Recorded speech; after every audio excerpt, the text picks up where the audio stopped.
আসসালামু আলাইকুম রহমতুল্লাহ।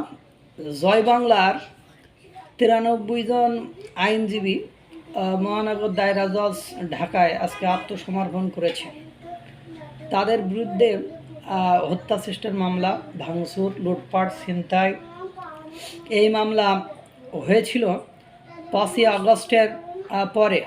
আগস্টের পরে এই মামলা হয়েছিল বা তাদের নামে বিরুদ্ধে দেওয়া হয়েছিল। 140 জনের বিরুদ্ধে এই মামলা দেওয়া হয়েছিল। এই মামলায় তারা আগাম হাইকোর্টে জামিন চেয়েছিল। হাইকোর্ট তাদেরকে 9 দিনের জামিন দিয়েছিল। এখন তারা মহানগর দায়রা জজ আদালতে আজকে জামিন আবেদন করেছে।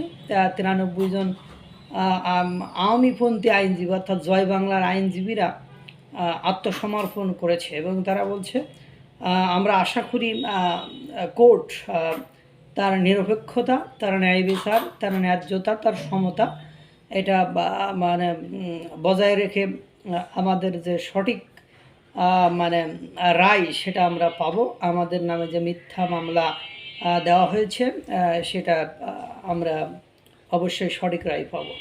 অর্থাৎ এতদিন আপনারা ঢাকা জজ কোর্টে এবং সুপ্রিম কোর্টে আওয়ামীপন্থী আইনজীবীদের তেমন দেখা যায়নি। তার কারণ সর্বশেষ এই জানা গেল যে 140 জনের বিরুদ্ধে আওয়ামীপন্থী, তার মধ্যে চিফ প্রসিকিউটরটার এরাও ছিলেন। আওয়ামীপন্থী যে আইনজীবী চিফ প্রসিকিউটর বা সে আমলে যারা আওয়ামীপন্থী হেভিওয়েট আইনজীবীরা ছিলেন তাদের বিরুদ্ধে মামলা দিয়েছিল।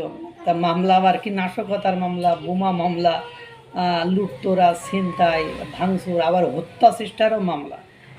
যাই হোক, আশা করি কোর্ট নিরপেক্ষ দৃষ্টিকোণ থেকে সঠিক রায় দেবে এবং কোর্টে আইনজীবীরা আবার ফিরে এসে তাদের স্বাভাবিক কর্মকাণ্ড করতে পারবে, এ আশা ব্যক্ত করি। আল্লাহ তাআলা সকলকে ভালো রাখুক, সুস্থ রাখুক। আসসালামু আলাইকুম ওয়া রাহমাতুল্লাহ।